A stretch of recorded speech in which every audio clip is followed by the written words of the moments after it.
Justice toujours, un éleveur de l'Orne a fait appel durant 1 an à un magnétiseur pour résoudre les problèmes de santé de son cheptel bovin. La prestation a fait l'objet d'une forte rémunération. Le magnétiseur s'est avéré être un escroc qui a comparu aujourd'hui devant le tribunal du Mans. Il a demandé un délai pour préparer sa défense. Son procès a été reporté au 7 février. L'escroc est en détention provisoire. Les Tunisiens du Mans sont inquiets des événements qui se passent actuellement dans leur pays. L'ont dit hier soir, place de la République au Mans. C'était juste avant la déclaration télévisée du président Ben Ali, dans lequel il a annoncé son départ pour 2014, et surtout avant l'arrêté de l'état d'urgence décrété aujourd'hui. Des témoignages recueillis par Benoît Doisy. Des bougies en mémoire des manifestants tombés, une foule pour dire non à la répression.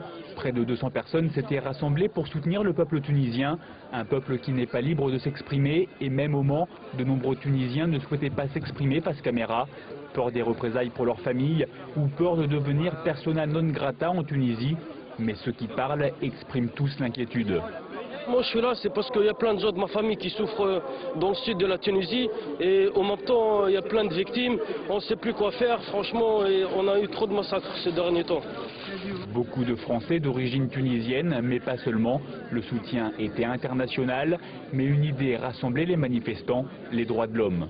La plupart d'entre nous aujourd'hui français, on a quand même nos origines qui sont donc de là-bas. Personnellement, je suis marocain et qu'on ne peut pas ne pas être solidaire avec ce mouvement-là pour qu'il y ait une liberté d'expression. On ne peut pas répondre à un mouvement social avec des balles, c'est pas possible.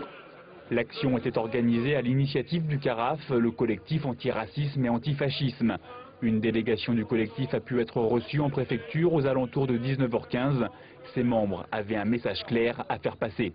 Nous allons demander au préfet, par rapport à cette situation, à ce que le gouvernement français puisse intervenir, puisse faire que cette situation évolue et que le peuple tunisien puisse vivre et que l'on prenne en considération ses revendications et que ça ne soit pas par des meurtres, lorsque des gens simplement sont en train de manifester. Seule la chute de Ben Ali pourrait rassurer totalement le peuple tunisien. Élection